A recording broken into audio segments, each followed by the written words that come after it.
Hello everyone, welcome to my today's video tutorial ecosystem degradation.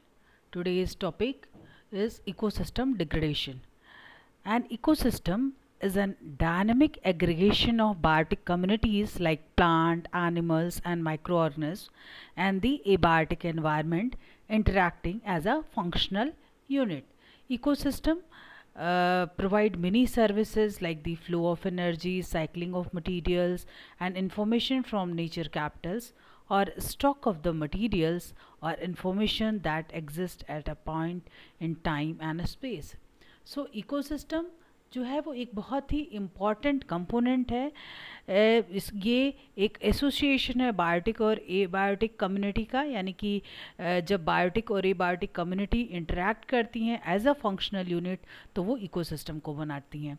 Ecosystem बहुत सारे services को देने में हेल्प करता है, या हम कहें कि इकोसिस्टम के द्वारा ही बहुत सारी सर्विसेज हमें मिलती हैं, जैसे एनर्जी का फ्लो होता है, इस इकोसिस्टम के थ्रू ही मटेरियल्स की साइकिलिंग होती है, बहुत सारे जो और नेचुरल मटेरियल्स हैं उनका एक्सचेंज होता है।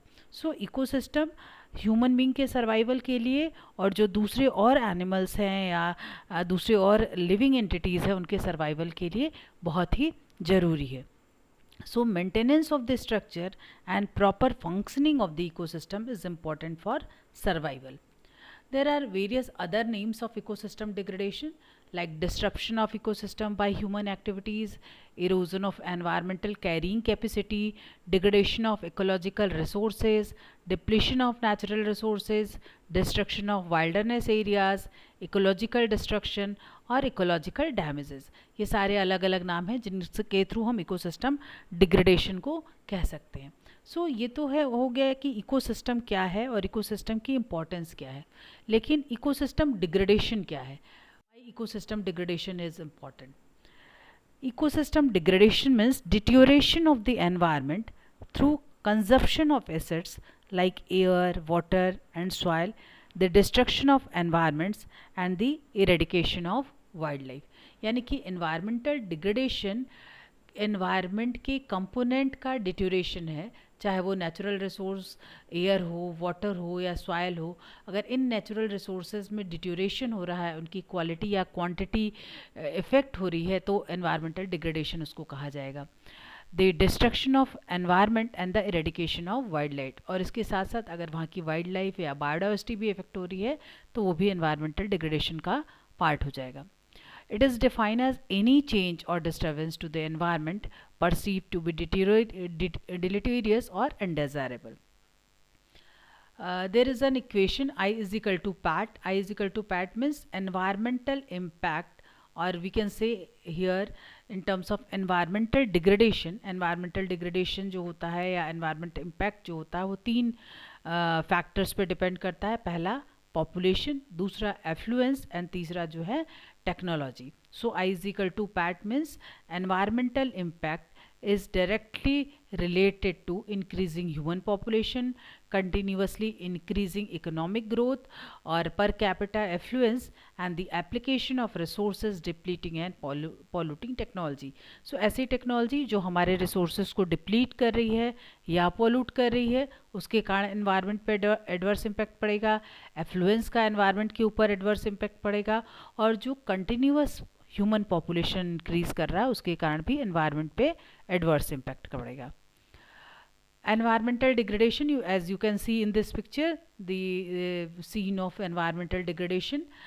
So this is one of the 10 threat officially caused by the high level panel on threat, challenges and changes of the United nation ने एनवायरमेंटल डिग्रेडेशन को 10 थ्रेट में से एक माना है, यानी कि 10 जो इम्पोर्टेंट थ्रेट है उसमें से एक थ्रेट है आपका एनवायरमेंटल डिग्रेडेशन का। यूएन के according, UN international strategies for disaster reduction के अकॉर्डिंग एनवायरमेंटल डिग्रेडेशन क्या है? According to this, environmental degradation as the reduction of the capacity of the environment to meet social and ecological objectives and needs. यानी कि अगर हमारी society की need को fulfil नहीं कर पा रहा है या हमारी इकोलॉजिकल ऑब्जेक्टिव्स और नीड्स को फुलफ़िल नहीं कर पा रहा है, एनवायरनमेंट की कैपेसिटी रिड्यूस हो जा रही है, तो वो आपकी कहलाएगी क्या? Environmental degradation. सो एनवायरमेंटल डिग्रेडेशन किसी एक फॉर्म में नहीं हो सकता है। ऐसा नहीं है कि अगर वाटर पॉल्यूट हो गया, जैसे कि आप इस डायग्राम में देख रहे हैं, तो एनवायरमेंटल पोल्यूशन हो गया, या सिर्फ सॉइल का डिग्रेडेशन हो गया तो एनवायरमेंटल पोल्यूशन हो गया। Basically environmental degradation takes diverse forms and it ranging from pollution and destruction of ecosystems to degraded freshwater supplies and arable land। यानी कि ये एक डाइवर्स फॉर्म है। इन्वायरमेंटल डिग्रेडेशन का मतलब हुआ कि कई सारे अलग अलग जगहों पे डिग्रेडेशन हो रहा है। फ्रेश वाटर सप्लाईज में भी डिग्रेडेशन हो, अरेबल लैंड में भी डिग्रेडेशन है, एयर की क्वालिटी भी डिट्योरेट कर रही है। सो इन सब का जो हम कहेंगे कंबाइंड फॉर्म है वो एनवायरमेंटल डिग्रेडेशन के अंदर आता है। What are the impact of anthropogenic activities on the human health? दोनों तरह के डिस्टर्बेंसेस, दोनों तरह के डिग्रेडेशन होते हैं एनवायरनमेंट में। नेचुरल टाइप का भी डिग्रेडेशन होता है और एंथ्रोपोजेनिक टाइप का भी डिग्रेडेशन होता है। सो जो नेचुरल टाइप का डिग्रेडेशन है उसको यहाँ पे हम लोग नहीं डिस्कस कर रहे हैं। एंथ्रोपोजेनिक एक्टिविटीज़ के कारण ह्यूमन हेल्थ पे क्या फ़र्क पड़ता है वो हम लोग डिस्कस कर रहे हैं। So first I am taking the example of forest ecosystem. So forest ecosystem, so activities like clear cut logging, mining, slash and burn activities, pollution, change in land use pattern and drought. So these are some activities through which we are disturbing our forest ecosystem. और किस तरह से ये forest ecosystem पे impact डालता है? अगर हम क्लियर कट कर रहे हैं या लॉगिंग कर रहे हैं तो वहाँ पे क्या होगा, क्या प्रॉब्लम क्रिएट होगा? फॉरेस्ट कवर का कंटिन्यूस लॉस हो जाएगा। अगर माइनिंग हो रही है तो माइनिंग के थ्रू टॉप सॉइल का डिट्यूरेशन हो जाएगा, क्योंकि टॉप फ्यू सेंटीमीटर की सॉइल ही जो है वो फर्टाइल होती है, तो टॉप सॉइल का डिट्यूरेशन हो जाएगा, न्यूट्रिएंट का लॉस हो जाएगा। पोल्यूशन के कारण जो एनवायरमेंटल क्वालिटी है वो डिट्यूरेट हो जाएगी फॉरेस्ट की, और इसके कारण जो फॉरेस्ट के बहुत सारे ऑर्गेनिज्म हैं उनकी मेटाबॉलिक एक्टिविटी इनहिबिट हो जाएगी। Litre decomposition and microbial activity also Altered. ठीक है, ये सारी प्रॉब्लम होगी एंथ्रोपोजेनिक एक्टिविटीज़ अगर फॉरेस्ट में हो रही है तो। दूसरा, अगर लैंड यूज पैटर्न चेंज होगा so it will cause significant reduction in forest area and drought में कॉज फॉरेस्ट डिक्लाइन। दूसरा है forest slopes and soil exposure के कारण क्या इम्पैक्ट पड़ेगा? Soil of loss of soil fertility होगी, loss of plant and animal resources होगा। और एक्टिविटी कौन कौन सी होगी यहाँ पे? हार्वेस्टिंग ऑफ वुड और non wood products of forest, varied activities of forest dwellers. दूसरा एंथ्रोपोजेनिक एक्टिविटीज़ है, दूसरा इकोसिस्टम का यहाँ पे हम एग्जांपल लेते हैं, वो है ग्रासलैंड इकोसिस्टम। सो ग्रासलैंड इकोसिस्टम में कौन कौन सी ह्यूमन एक्टिविटीज़ होती है? ग्रासलैंड इकोसिस्टम में फॉरेस्ट ग्रासलैंड फायर हो सकता है, ओवर ग्रेजिंग और लैक ऑफ मैनेजमेंट प्रैक्टिसेस और फ्रेगमेंटेशन हो सकता है, क्लाइमेट चेंज के कारण ग्रासलैंड इम्पैक्ट, ग्रासलैंड का जो ओरिजिनल इंटीग्रिटी है वो इम्पैक्ट हो सकता है, माइनिंग है, हर्बीवोर प्रोडक्शन है। तो इन सब के कारण क्या प्रॉब्लम आएगी ग्रासलैंड में? एरिया डिग्रेडेड मोर इंटेंसिवली, जो ग्रासलैंड का एरिया है और भी ज़्यादा डिग्रेड होगा। Reduced carrying capacity of the grassland, loss of nutrients, ये सारी चीज़ें होगी। अगर कहीं पे ओवर ग्रेजिंग है, ओवर ग्रेजिंग का मतलब ज़्यादा टॉप लेयर जो ग्रास की है वो रिमूव हो रही है, तो ग्रासलैंड की जो कैरिंग कैपेसिटी है वो रिड्यूस हो जाएगी। जो वहाँ पे न्यूट्रिएंट्स प्रेजेंट है, कार्बन है, नाइट्रोजन है, फॉस्फोरस है, सल्फर है, वो उसका भी लॉस हो जाएगा, क्योंकि जब टॉप लेयर हटती है तो इरोड ऑफ होकर के न्यूट्रिएंट ख़त्म हो जाते हैं और न्यूट्रिएंट जो आपका मिनरलाइजिंग कैपेसिटी है वो भी ख़त्म होने लगता है। Then just because of fragmentation, their biodiversity reduced and convert ecosystem into simpler form. Climate change के stretches drought condition less suitable for grass to grow. Mining के कारण surface runoff होगा and loss of plant and animal resources होगा. Third है, अगर aquatic ecosystem में anthropogenic activities हो रहा है, लाइक फ्रेश वाटर में, सो माइनिंग एक्टिविटीज़ के कारण वहाँ पे अगर फ्रेश वाटर सिस्टम में हो रहा है तो क्रिटिकल वाटर सेट्स का लॉस हो जाएगा। Then there are other activities, human activities in fresh water ecosystem, like setup of small hydro power power plants, operation of swimming resorts using natural springs, ecotourism, establishment of domestic agricultural and industrial sites, navigation, open fisheries, drainage and conversion into agriculture. So just because of all these activities, there are some impact, or you can say these type of problems occur in aquatic ecosystem. कौन कौन सी problem aquatic ecosystem में होगी? Erosion होगा, increase silt load हो जाएगा आपका aquatic ecosystem में, sedimentation of fresh water, it affect main aquatic body and adjoining zone also, effect water quality deteriorate हो जाएगा, ईल्ड रेगुलेशन सर्विसेज इफेक्ट हो जाएंगी, इको टूरिज़म वैल्यू भी रिड्यूस हो जाएगी, क्योंकि अगर वाटर का क्वालिटी डिट्योरेट हो रहा है तो इको टूरिज़म वैल्यू जो है वो डिट्योरेट हो जाएगी. Invaded by invasive species, eutrophication of water bodies and loss of native species. Mangrove ecosystem, coral ecosystem and rural urban ecosystem का अगर हम एग्जांपल लें, सो बहुत सारी एक्टिविटीज़ हैं, एंथ्रोपोजेनिक एक्टिविटीज़ हैं जो मैंग्रोव इकोसिस्टम्स में भी होती हैं, लाइक मैंग्रोव हार्वेस्टिंग है, ट्रेडिंग एक्टिविटीज़ है, लैंड यूज़ चेंजेस हैं.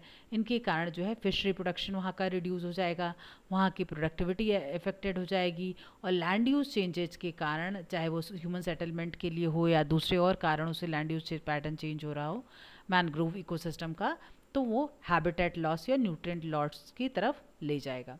कोरल रीफ इकोसिस्टम में अगर ओपन फिशरीज हो रही है तो वहाँ की प्रोडक्टिविटी इफेक्ट हो जाएगी. देन रूरल अर्बन इकोसिस्टम में communities activity for community activity of rural and urban area, recreational activities, industrialization and rapid increase of transportation leads to affecting life support system, decreased water quality, increased drought, flood and other climatic crises, loss of lives, properties and industries, and increased pollution load. So these are some activities through human beings that impact on or that creating problem on natural resources like forest ecosystem, grassland ecosystem, aquatic ecosystem, mangrove ecosystem, coral ecosystem and rural urban ecosystem. This is a summary chart. Here we can see the causes and consequences of environmental degradation. Environmental degradation के major कौन कौन से cause हैं और उनसे क्या क्या loss होता है या क्या क्या चीज़ें डिग्रेड होती हैं वो इस में है. So basically there are 2 factors responsible for degradation of ecosystem. 2 major factors हैं, या तो natural factor like the fire, flood, drought, earthquake, hurricanes, temperature, storms, landslides और डिजास्टर, इनके थ्रू डिग्रेडेशन होगा, या बहुत सारी एंथ्रोपोजेनिक एक्टिविटीज़ हैं जिनके कारण डिग्रेडेशन हो सकता है, like urbanization, population growth, land use changes, economic growth, deforestation, increase of energy, pollution and poverty. So these are some anthropogenic factors that causing degradation of ecosystems. अब इनके कारण क्या इम्पैक्ट होगा इकोसिस्टम पे? इन पे जो होगा इनिशियली जो इम्पैक्ट होगा वो लोकल लेवल पे होगा, और अगर लोकल लेवल पे इस इम्पैक्ट को हम लोगों ने नहीं रेक्टिफाई किया या नहीं चेक किया तो वो इम्पैक्ट रीजनल लेवल तक बढ़ जाएगा, और अगर हमने रीजनल लेवल पे भी वहाँ पर इसको नहीं चेक किया तो वो कॉन्सिक्वेंसेस डिग्रेडेशन के ग्लोबल लेवल में रिफ्लेक्ट होने लगेंगे. सो क्या क्या कॉन्सिक्वेंसेस होंगे? It will alter biogeochemical cycles, rise in CO2 and greenhouse gases, it will cause melting of glaciers, ozone depletion, nutrient loading, इसके अलावा जो है water shortage, desertification, biodiversity loss and species invasion. So ये सारे consequences degradation के कारण होंगे. Let us discuss some important causes of environmental degradation. As I told you, the overpopulation is the main reason of environmental degradation. The high growth rate of population put strains on natural resources which bring deterioration of our current common resources. जैसे जैसे population increase होगा, जो natural resources हैं वो limited हैं, so natural resources पे strain बढ़ता जाएगा और जो कॉमन रिसोर्सेज हैं वो डिट्योरेट होती जाएंगी. इम्प्रूव्ड मेडिकल फैसिलिटी के कारण डेथ रेट डिक्रीज़ हो रही है और जो आपका लाइफ एक्सपेक्टेंसी है वो इंक्रीज़ हो रही है. सो ये एक रीज़न है कि पॉपुलेशन प्रेशर इंक्रीज़ कर रहा है और हम लोग बर्थ कंट्रोल कर नहीं रहे हैं. सो इसके कारण पॉपुलेशन बहुत ज़्यादा हो रही है और ये these resulted into deforestation which is another factor of environmental degradation. ठीक है. दूसरा जो इम्पॉर्टेंट फैक्टर है वो है अर्बनाइजेशन. अर्बनाइजेशन और urban development is one of the main cause of environmental degradation. अगर हम इंडिया की बात करें तो after independence due to the country adoption of a mixed economic which give rise to a development of the private sector. In India, the population residing in urban area was 11.4% in 1901. यानी कि 1901 में जहाँ पर urban area की population 11.4% थी वो 2011 में बढ़कर 31.16% हो गई. यानी कि 3 टाइम्स इंक्रीज़ हो गया जो अर्बन पॉपुलेशन है या अर्बनाइजेशन है 2011 तक. और अभी जो यूएन ने कहा है कि अगर ये रेट इसी दर से इंक्रीज़ करता रहा तो 2030 तक अर्बनाइजेशन के कारण जो अर्बन एरिया की पॉपुलेशन है वो करीब 41% शेयर ले लेगी. ठीक है. यानी कि 41% जो पहले 11.4% था फिर बढ़ के 31.16% हुआ, अब वो करीब 41% के लगभग हो जाएगी. सो ये अर्बनाइजेशन का रीज़न क्या है? जो बहुत सारे रूरल एरियाज़ हैं वहाँ पे जो आपका एम्प्लॉयमेंट की प्रॉफिटेबिलिटी नहीं है, इकोलॉजिकल स्ट्रेस है, जॉब अपॉर्चुनिटी नहीं है और इसके अलावा जो है बहुत हेल्थ फैसिलिटी नहीं इम्प्रूव की है. सो जिसके कारण मूवमेंट बहुत ही ज़्यादा है. There are many things, these are things that has widen the gap between demand and supply of infrastructure services like the housing, energy, transport, communication, education, water supply, sewerage and recreational amenities. So there are more and more population moving toward urban areas. So urban area पे move करने के कारण क्या होगा कि यहाँ के resources पे यानी कम रिसोर्सेज पे ज़्यादा लोगों की डिपेंडेंसी हो जाएगी तो रिसोर्सेज का डिप्लेशन होगा और डिग्रेडेशन होगा. और इंडस्ट्रियलाइजेशन है नेक्स्ट फैक्टर एनवायरमेंटल डिग्रेडेशन का. जो रैपिड इंडस्ट्रियलाइजेशन है this not only leads to the economic growth but it also has increased pollution on the land. So rapid industrialization के कारण जो एनवायरनमेंट है वो एयर पोल्यूशन के टर्म में डिग्रेड हो रहा है, सॉइल पोल्यूशन के टर्म में डिग्रेड हो रहा है और वाटर पोल्यूशन के टर्म में डिग्रेड हो रहा है. So all these things play a major role in degradation of global environment. Land degradation है, जैसे लैंड यूज चेंजेस के कारण लैंड डिग्रेड हो रहा है. करीब 40% जो पूरी दुनिया का लैंड है वो एग्रीकल्चरल लैंड है वो सीरियसली डिग्रेडेड कैटेगरी में आ चुका है. बहुत ही कम परसेंट ऑफ लैंड है, लेस देन 10% ऑफ लैंड है जो क्लास 1 टाइप का लैंड है यानी कि बढ़िया लैंड है जो कि पूरी तरह फर्टाइल है. और ये सारा लैंड जो है वो अभी भी ट्रॉपिकल एरिया में नहीं है. कोई भी इनमें से लैंड जो क्लास 1 कैटेगरी का है वो ट्रॉपिकल एरिया में नहीं है. सो लैंड डिग्रेडेशन बहुत ज़्यादा हो रहा है. मेन रीज़न पॉवर्टी है. Poverty you can say is both the cause and effect of environmental degradation. दोनों है. डिफॉरेस्टेशन हमने आपको बताया कि डिफॉरेस्टेशन एक इम्पॉर्टेंट फैक्टर है एनवायरमेंटल डिग्रेडेशन का. In this picture you can see land and soil degradation causing these impact, water degradation and atmospheric degradation. So these are the causes of degradation. Consequences of degradation क्या है? ये सारे तो causes हो गए, इनका क्या impact पड़ता है, इनके क्या consequences होते हैं. So worldwide the greatest effect on the health of individual and community results from environmental degradation. And consequences of environmental degradation like poverty है, इंक्रीज पॉवर्टी है, लॉस ऑफ बायोडाइवर्सिटी है, ओवर क्राउडिंग है, फॉमाइन है, weather extremes है, ozone layer depletion है, rise in CO2 है, green house gases, acute and chronic medical illness and economic impact, water shortage and desertification. So environmental impact की अगर हम बात करें, loss of biodiversity. Biodiversity, as you know, is an important factor for maintaining the balance of ecosystem through combating pollution, resorting nutrients, protecting water sources and stabilizing climate. जो biodiversity एक बहुत ही important चीज़ है ecosystem के equilibrium को balance करने के लिए. Pollution load को रिड्यूस करने के लिए, न्यूट्रिएंट को रिस्टोर करने के लिए, वाटर सोर्सेज को प्रोटेक्ट करने के लिए और क्लाइमेट को स्टेबलाइज करने के लिए. But just because of land degradation or land cover changes or land use changes, we are depleting our biodiversity. और लैंड डिग्रेडेशन के कारण करीब 23% ग्लोबल प्रोडक्टिविटी जो है वो रिड्यूस हो गई है. So there is local original loss of biodiversity. ये बायोडाइवर्सिटी लॉस जो है परमानेंट है और टेम्प्रोरी भी है, as well as there are many world wide extension of species also noted. And these not degradation, ecosystem degradation not only losses the biodiversity but it also alter the biogeochemical cycle. Means it alter the cycling of carbon, nitrogen, sulfur and phosphorus. Biogeochemical cycles, as you know, to help to explain how the earth conserve matter and uses energy.